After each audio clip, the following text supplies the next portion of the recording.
I've seen the first couple of episodes of Star Wars The Bad Batch, and I've got some thoughts. Marvel is getting us hyped for when we can safely go back to the movie theaters again.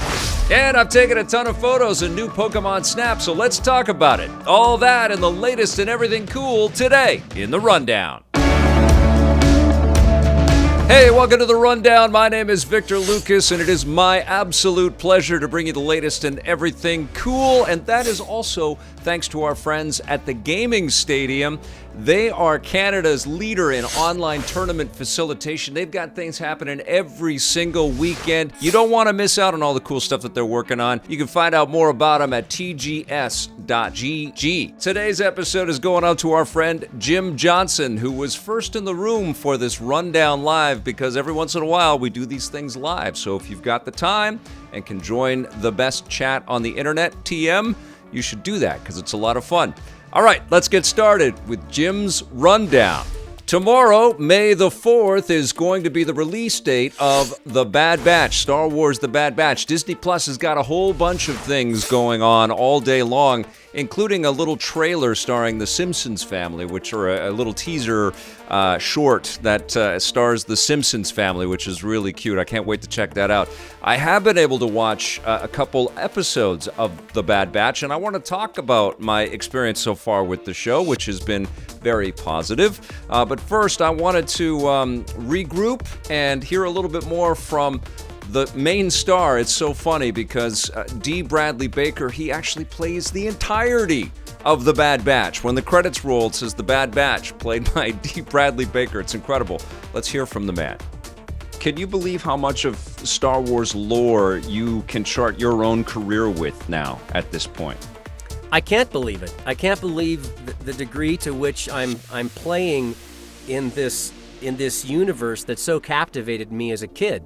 I just thought that was the greatest thing I'd ever seen when I saw the first Star Wars movie, and I never in a million years would have dreamed that I'd be a part of it and filling it out in so many different and fun ways. So it's both an acting challenge, and it's also a thrill as the boy in me to be so entangled and so involved in the collaboration that is this amazing universe that George Lucas brought to life. All of the Bad Batch characters are super fun, but who do you dress as on Halloween? I have the unfortunate characteristic that if I try to cosplay any of the characters, I look less like the character than if I were cosplaying it. I don't think I would look like the characters if I tried.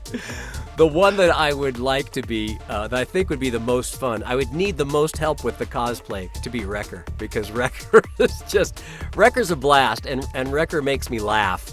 And he's got this sort of unclouded, boyish energy, and also just this knee-jerk response to anything that's just totally honest, and he's like he's a little kid, but he also just likes to bang around and bust things up, and he's super strong, and all of these things that I am not. And so in a way, I think I might envy him and like to actually try to be him the most. So as you can tell, the Bad Batch kind of lifts off on the Clone Wars, and it takes place before the events of Star Wars Episode 4. And D. Bradley Baker is always a ton of fun to talk with. I also got a chance to speak with two executive producers on the show, Brad Rao and Jennifer Corbett. Brad, why would Tarkin want to move away, and the Empire want to move away from clones and to human conscripts and to craft stormtroopers? Do they feel like the clones haven't been successful? That is a really big question. I will say that we get into the why and the what and the when and the how in our show. Some of it I want to save for you to watch during the show, but we deal with all of that. It's something that, as a massive Star Wars fan myself, that I've always wondered, like, how did that happen? We see all the clones, and then the stormtroopers. What happened to all the clones? What made that decision? Why did they do that? Or we deal with all of that in the show, and it's a lot of fun. It's really fun. That's awesome. Jennifer, do you want to tease any of the cameos, any returning characters that we can look forward to in this first season? I mean, I can tease what was seen in the trailer, which is Fennec Shand and Saw Gerrera. I will say there are other familiar faces that may pop up, but I think we're equally excited about the new characters that we've created and that audiences will soon get to meet and hopefully be attached to. So this was a real thrill to be able to talk with creative people working on the show behind the scenes. Thank you to Disney for helping to make that happen. That was super cool. And I did enjoy the first 2 episodes. I'm going to talk a little bit sort of in general. I'm not going to spoil anything. Obviously, it's before the show comes out. But as you can tell from the conversations that I had there, that there's a lot of intrigue. This is when the Empire is really, well, they've activated Order 66, which we've seen the ramifications of in numerous Star Wars stories by this point, and it's personified and exemplified in an interesting way from this Bad Batch perspective, because we see the clones just following orders, but obviously the Bad Batch aren't exactly like the rest of the clones out there. And so there is this kind of otherness about this group, and they're constantly reminded that they have their own idiosyncrasies, and that's constantly thrown in their faces. And what I love about this show so far is that it's kind of humanizing these Clone Wars, these Clone Warriors, these characters that, I think the Clone Wars series in general, and Filoni's work on that, and all the creative people that worked on the original Clone Wars show did a great job at sort of highlighting that even though these are all created individuals on Kamino, they have their own personalities and their own dreams and desires, and there's some shades and subtleties in between all of them. And of course the Bad Batch has a lot more distinction and a lot more personality, and each one of the characters has a kind of a slant on all of this, and they kind of bind together. Now, some of that was shown off in the last episodes of the Clone Wars that Disney Plus put together for all of us Star Wars fans, and I loved it. But this, I think, is going to go even deeper into it. It's really going to be digging into where everybody stands in this universe, because there's a lot of people that there's a lot of characters that do just want to follow orders, and they're constantly encountering that. They're obviously going to also be encountering a lot of new characters that sort of interweave into the storylines, and there's going to be a ton of cameos in the show as well. And already, from what I've seen, it plays to some nice fan service. But what I'm loving about this kind of new direction of the Filoni-verse, the sort of Dave Filoni take on where Star Wars can go, is that there are lots and lots of story threads that we can pick up on outside of what we know in the Skywalker saga. And it's going to, interweave, we're going to connect and crisscross past plot lines and story threads and characters that we're familiar with, but it also shows that there is an entire galaxy out there, and these wars, these perpetual wars that are orchestrated by characters that have this sort of omniscient view on what's happening, affect everybody at every single level, And the more that the Star Wars stories, and you look at The Mandalorian in live action form, but certainly what has been going on with the Clone Wars and Rebels do, and even the comic books and the other stuff, the more that they kind of flesh out all of these different directions, the more palpable and emotionally connective it all feels. It feels incredibly powerful, and it also sets up a platform for where Star Wars goes next. And clearly, The Mandalorian benefited greatly from a lot of the risks and a lot of the character ideas and the story ideas that Filoni and his animation teams have already been putting into the animated work out there. And I think The Bad Batch kind of, is an echo of a lot of that work, but also a liftoff on a lot of that work as well. And I think there's an empowerment behind this. There was a great deal of experimentation prior to this, but now I think everybody has rocket fuel and a real sense of where they can go with their creativity and what kinds of new worlds they can take us to, and it's a lot of fun. So I don't want to spoil anything about the new characters that are introduced and stuff, but I really enjoyed it. And the one thing too is I'm not caught up on Rebels, and I've watched most of the Clone Wars episodes.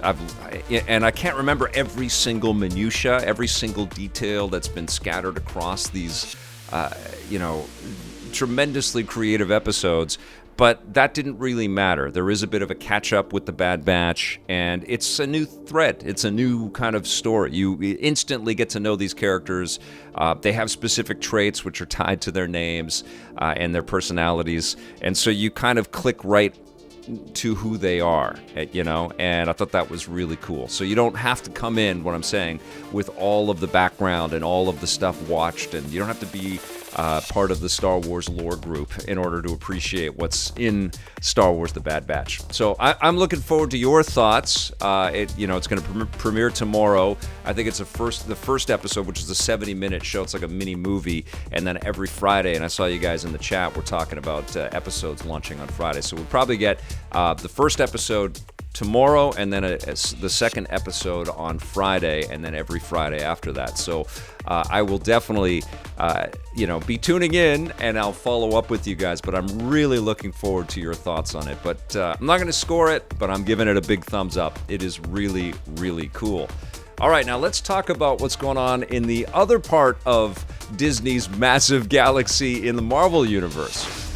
Today, Marvel dropped a really fantastic trailer that took us through many, many years of MCU entertainment with lots of cameo shots of all of the characters that we know and love. We saw Ant-Man and the Wasp. We see the great embrace between Spider-Man and Iron Man, Doctor Strange on a hill, the Vision and Wanda kind of recognizing their love for each other, and we get a sense of the emotional connection that we've had so far with a lot of these heroes and a lot of their stories over a decade plus, and it was really an effective way to kind of recapture the energy that these movies always kind of bring to the forefront. You see that excellent little sequence there with Michael B. Jordan and Chadwick Boseman. And what was really remarkable about this video sequence is that Stan Lee narrates everything. So I don't know where this was all recorded, but it was really powerful. And there's a lot of great little interconnected beats and sequences from across a whole bunch of movies. My favorite part is when, obviously this is a little bit from Infinity War, but we get into Endgame, which was really the last big, I believe it was really the last big moment that we as a collective were able to have with Marvel on screen back in April in 2019. I mean, maybe it was the Spider-Man movie that came out No Way Home after that, or I forget it's one of the home movies, the second one. But this was amazing that they showed off the reaction for the Avengers, and somebody had videotaped the audience just reacting to everything, and it's just absolutely phenomenal. I don't know about you guys, but I saw it opening night with my family, and we all had an incredible time. It was an introduction for my daughter to the fire that millions and millions of us have for the MCU. But of course, the big deal with what was revealed today is that we got a sense of what's in store for us. And this was, I think, Marvel kind of dropping the Infinity Gauntlet and saying, movies need to come back, and we want you to come back to movies. And I got to think that the movie theater industry was very appreciative of this video. We got a sequence from Black Widow. We got to see Scarlett Johansson and her castmates in action, and this movie just looks amazing. This is going to be the first one up. Comes out in July 9th, and then we got a little tease of Shang-Chi and the Legend of the Ten Rings, starring Simu Liu, and that is looking like a total blast. That comes out in September, and this was the big reveal. We finally got a sense of Eternals. Chloe Zhang is the director, and it's a cast of incredible performers from all over the world, and it looks like it's going to be cool. I mean, we don't know these. I don't know these characters. If you've read the Kirby comics, you know them, but there's a lot to kind of fill in the blanks there, which is really cool. And then to kind of end off this exquisite epic video sequence, they actually teased what's coming up later, like No Way Home from Spider-Man. We've got Multiverse of Madness next year, March 25th, May 6th for Love and Thunder, and then Wakanda Forever, the title for the next Black Panther movie. The Marvels, we get to know that Photon and Ms. Marvel will be there. Quantumania is coming, and Guardians of the Galaxy Volume 3. No date for Fantastic Four, but that was a pretty cool little bit there to show us that Fantastic Four is coming, and they've got a lot of entertainment planned for us. And that wasn't even the shows. They've got a bunch of shows coming out this year, like Moon Knight, and of course we know Loki's coming up very soon, and the Ms. Marvel show, and the Hawkeye show. We are very entertained. If you are, a fan of the Marvel Universe, man, we have got so much incredible stuff to look forward to. That got me hyped up. I don't know, how did you guys feel? Were you excited to check out all of that stuff? Were you happy to hear Stan Lee's voice? I sure was. Rest in peace, Stan. But that was a pretty epic moment for me today to sit back and just watch all of that stuff. Okay, I wanted to talk to you about something that I just watched over the weekend. It's a new Tom Clancy movie. I caught up with Michael B. Jordan as John Kelly in Without Remorse. This is Tom Clancy's Without Remorse, which is an Amazon original movie, and it's kind of par for the course with the Jack Ryan pictures and the TV show. Michael B. Jordan plays a military operative who is just completely badass. He's like a Navy SEAL. I believe he's a Navy SEAL, and he can survive anything, and he always never leaves a person behind. And this is a show or a movie that's filled with all kinds of intrigue and the idea that there's people that are up to no good and up to some crazy shenanigans and might be doing some backstabbing. And there's some pretty interesting action beats in this movie for sure. And of course it looks like a lot of the Jack Ryan and Tom Clancy stuff that we've seen, but it's also fused with, like a lot of movies these days, with the kind of John Wick, you can throw an army at me and I'll survive kind of action that we see. We see that this guy can survive everything, but maybe people that he loves don't. And then so he's a man on a mission, and we get a sense of he will stop at nothing to get the job done. He gets to know that there are some Russian operatives involved in the killing of people that he cares about, and so he goes off on a revenge mission, which gets him in hot water with the brass, but then he gets pulled into a wider mission.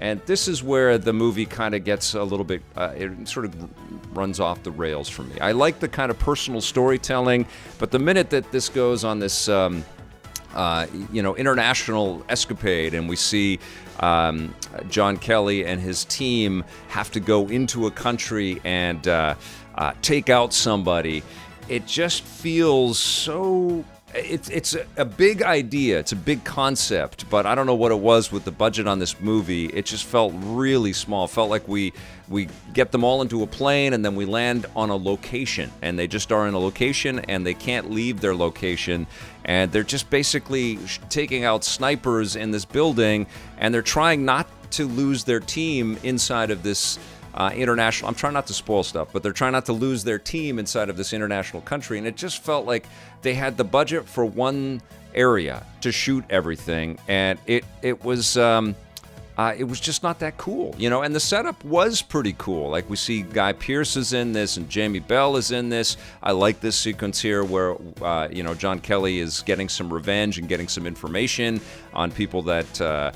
have done some harm to him. We see that he is just absolutely ruthless. I liked all that, and I thought, it's a pretty fierce kind of outlook and a fierce way to deal with the world. But then, I don't know, everything just kind of gets squandered and small and a little bit silly and unrealistic.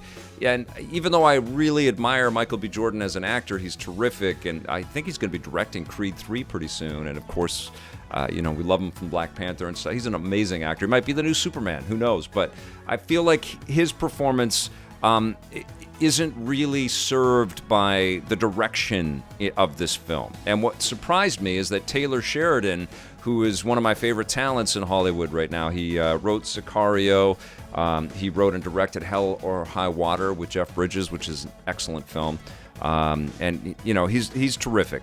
He's working on that Lone Star show, I think, with Kevin Costner, and he's really, really popular and hot in Hollywood right now, working on a bunch of different things, and that might be part of it, because the script wasn't great, but the direction is especially felt kind of flat to me. It felt like there wasn't a really cool kind of stylistic edge. Certainly nothing close to what we see in the John Wick movies.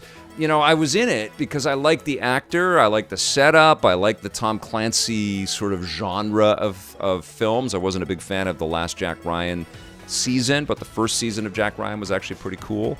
And these are projects that I generally kind of dig, but the movie just felt like it was, it just sort of lay there like a turkey at the end, and then it was over. And then there's a big surprising reveal at the end, which could end up being cool, but I just hope that they get a bigger budget and they get a more interesting director that's really going to take some creative chops and make something really remarkable if they make more. I don't know if they will. I don't know if you guys saw it, but I was unimpressed. I mean, there's some interesting bits in there, but not enough to really, stand out against the crowd. And even, in fact, it's not even as good as that first season of the Jack Ryan TV show. So I would give Tom Clancy's Without Remorse, starring the great Michael B. Jordan, a 6 out of 10. Okay, I wanted to also talk a little bit about what's going on in the world of Xbox. Couple of big news announcements today from Xbox. The first one is that 70 new games have been added to the FPS boost list, which is really cool. It really does feel like Xbox, they don't have the exclusive new games that they can get all hyped about and talk about this is out today. They're working on a bunch of stuff. I can't wait to see what they're working on. But what they are doing is they're honoring our back catalogs and, the backlogs of games that we might have out there, and lots of games that we've wanted to check out and test out. And they had some pretty cool ones in here, like Deus Ex Mankind Divided, which I would love to go back and play this one at 60 frames per second on the Series X. I think that'd be remarkable. This was always a very cool game, and certainly when I play Cyberpunk, I'm always thinking about Deus Ex. I'm also a huge fan of the first Dying Light, even though the sequel is coming soon, and it should be much better than this. The first game, almost said movie, it's very cinematic, and it's incredibly intense, and it would be even more intense at 60 frames per second. I also would like to go back and check out Star Wars The Force Awakens, the Lego Star Wars Force Awakens game, which I thought they did a remarkable job on this game. And there's a bunch of Lego adventures that got the frame rate boost, the frames per second boost, which is really cool. And the other big Xbox news, of course, is that there's new stuff coming to Game Pass, as there always is in May, and they outlined Red Dead Online and Final Fantasy X and X2. But Psychonauts, I think, is a pretty large one that's coming to Game Pass this year, because obviously Psychonauts 2 is in development, and this is a very quirky cult hit that I don't think tons and tons of people have checked out, especially as time marches on. But again, this is one of those things where Xbox is sort of honoring the past with some of the additions to Game Pass, which would be really cool. And I'm sure there's some nice embellishments in this version of Psychonauts. FIFA 21, as part of EA Play, is coming to Game Pass in May, and this was, as it always is, an incredibly fun game to play. Yes, it's loaded with all kinds of microtransactions and things that kind of bug people, but it's still, at its core, ridiculously fun. But the one that I'm most excited about coming to Game Pass next month, and I really want to see what it looks like, in all of its glory on my Series X, is Dragon Quest Builders 2, which is Dragon Quest kind of taking on the Minecraft idea, which sounds a little surface level cheeseball, but there's a lot of depth and there's a lot of, humor and a lot of really cool RPG elements in there. Lots of these crazy Dragon Quest characters. You've got to build up your little base and your town, basically, and you get all your townspeople, and you want to avoid getting attacked at night by monsters, and of course you have to go and adventure out to get the better stuff, and so you're constantly at risk, and you're engaged in the story, and there's lots of missions. There's also cooperative play in this sequel. First game was great too, but it's just incredibly charming and a lot of fun. And again, this is a game that I think the hardcores out there that love Dragon Quest definitely know what this is all about, but because now it's on Game Pass, I think people will test it out and they'll see that it is and I like Dragon Quest, but I'm certainly not Johnny Millennium that can recount the details on every single Dragon Quest game ever made. So I'm psyched to I'm psyched to check it out, though. You know, what I've found with the Dragon Quest Builders game is they're incredibly accessible and super, super fun. My kid absolutely loves those games as well.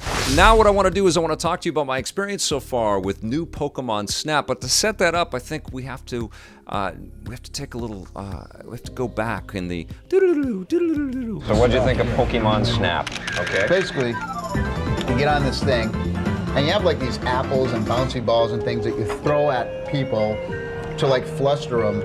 All the Pokemon. What's plural? What's Pokemon plural? The Poke folks. Mons, Poke folks.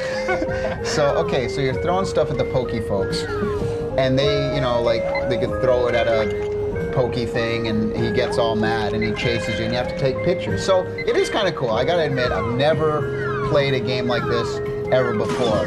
Now, there's probably reasons for this, but... Well, come on, give me a break. The game's really cool. I mean, you're it's kind of fun. You're getting to surf through all these different locations. It's all 3D, polygonal-based environments. It didn't really seem skewed to my age group, I gotta tell you. So I think it's a game for younger kids. It's for kids. But it is good. It's original. Well, it's easy to understand. You know what you do. And it's totally addictive. You get used to going through these different worlds, and all these different creatures are hiding in all kinds of different places, and you get more points for the better the picture. That's classy. And if you take a nice picture where you get them in the middle of the screen, and they're nice and big, you get more points. And as you get more points, the more points total you get, you open up new worlds to explore. And it's a non-violent game, all right? So parents are gonna love that. Well, you're just like throwing apples at birds and stuff. That's not violent. That's not violent. I think the game would have been a lot better. Instead of taking pictures, you had like a shotgun. That would have been cool. You could have went around the level shooting the Pokemon. That would have been fun. Maybe the sequel, Poke Blast. Poke Blast. I give it like a 7.3. I mean, I'm not rushing home to play it again, but it's an original game. It's something different, which I like to see. 7.3, I'd give it a 9 out of 10. All right, so that was $19.99 for the Nintendo 64. And as you can tell, Tommy and I were impressed by Pokemon Snap back then. And I got to admit, I haven't really thought about Pokemon Snap all that often since I played the game. But there was something absolutely intrinsically fun about the original title, and also incredibly original, because people were still, kind of trying to figure out how to navigate through 3D space. And of course, shooters were huge. GoldenEye was huge on the Nintendo 64. Doom was huge on the PC. But we weren't doing too many, playing too many experiences that were about photography or about, fun that wasn't also overtly violent, like we were getting into some kind of conflict or combat or something. And I know back then I was thinking there should be more games that take us in different directions. I mean, there were puzzle games and things like that, but we should have titles that have some action to them, but they are explicitly non-violent. And I think Pokemon Snap kind of came in and filled that void.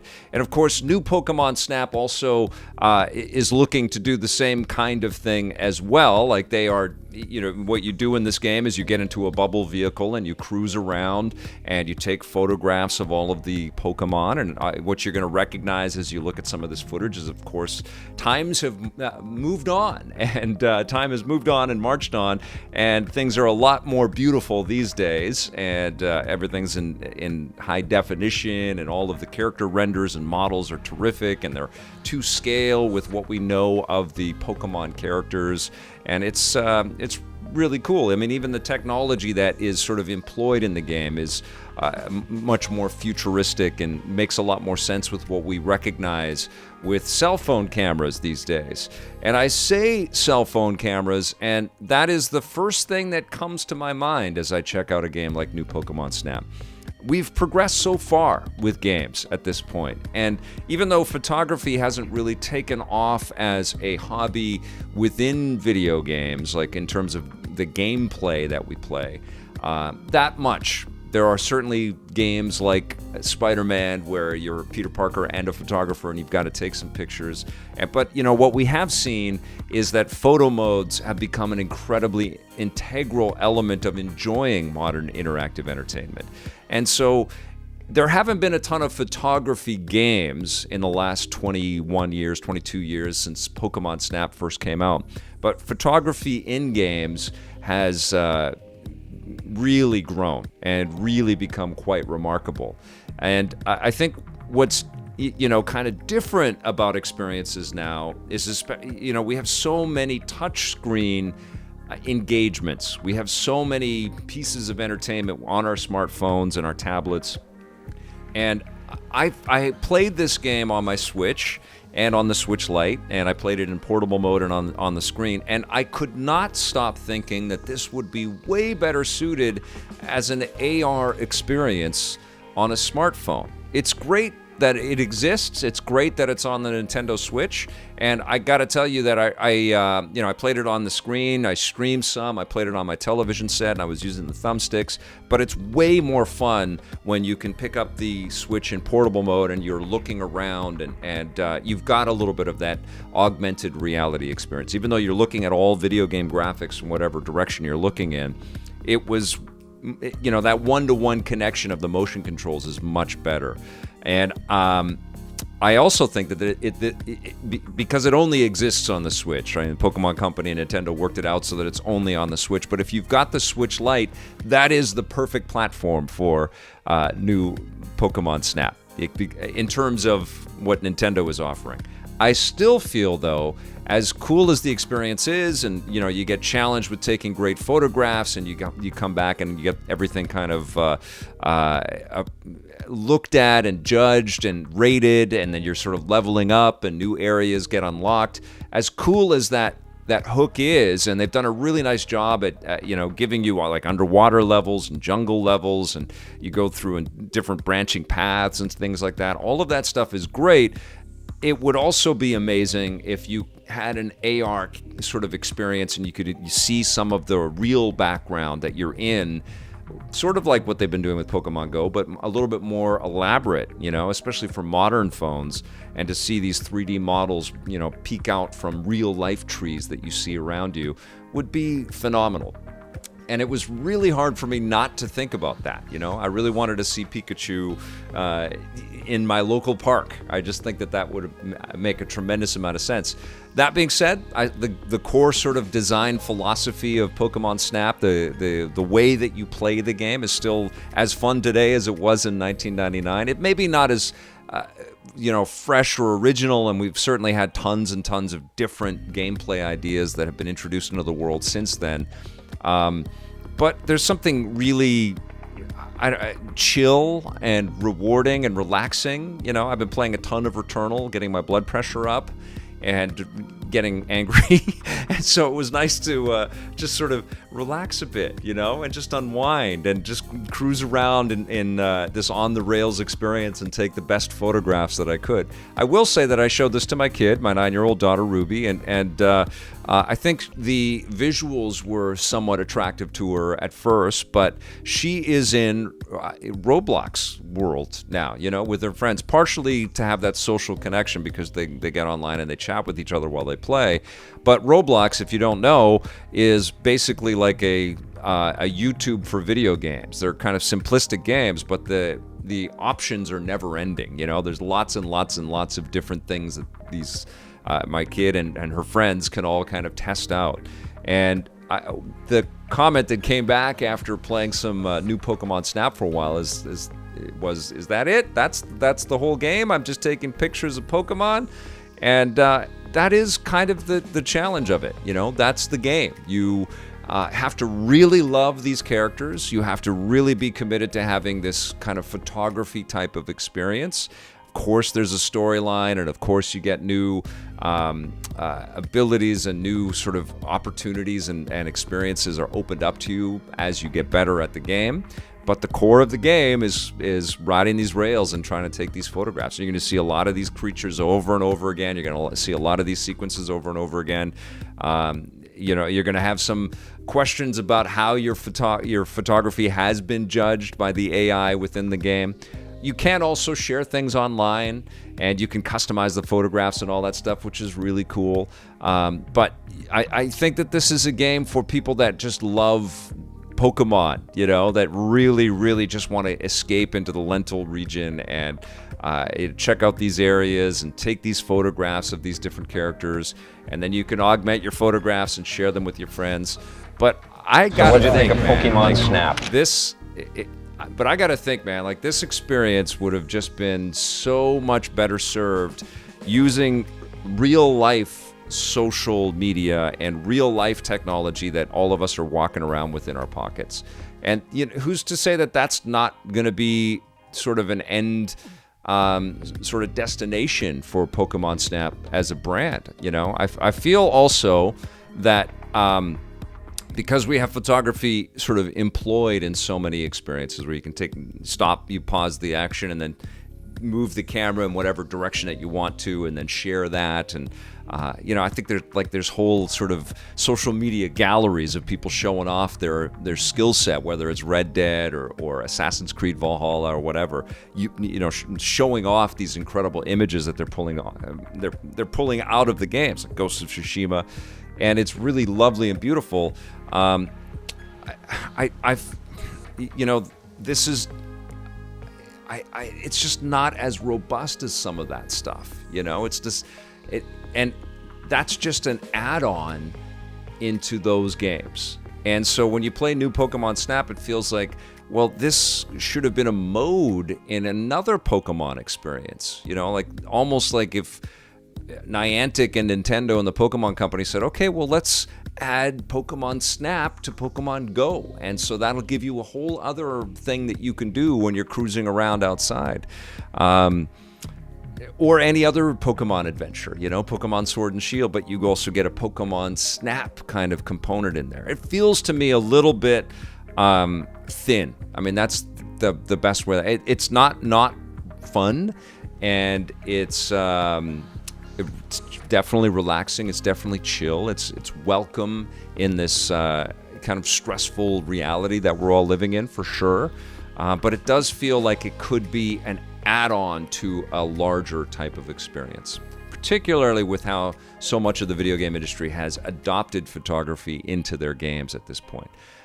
So I still have more to play. I don't want to kind of put a button on my whole thoughts on it, everything, and give it a score just yet, but I wanted to share kind of my thoughts and my feelings and all that stuff. I still think it's a great concept, and I also feel like it's a great proof of concept for where Nintendo can and its partners can go with this idea, and I've said it a lot, but I think it's a natural on the smartphone. Okay, I've got one last little bit of news, and it's kind of interesting. Sony sent out a press release, and Jim Ryan actually wrote up a blog on their on the PlayStation website today that they are partnering with Discord. And if you guys can remember, we were talking about Discord possibly being acquired by Xbox just a few short weeks ago. So Sony and Discord are partnering. There's going to be some new sort of exclusive functionality tied between their brands and their technologies.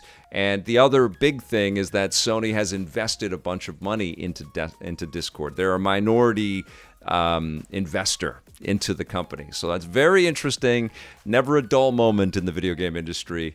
But I thought I'd like to share that with you guys today. All right, you guys, that's going to do it for the rundown for today. I'll be back again with a fresh episode for tomorrow. Thank you so much for watching today. Thank you to all of our subscribers. And of course, thank you to our EPN members. We'll see you tomorrow. And until then, play forever.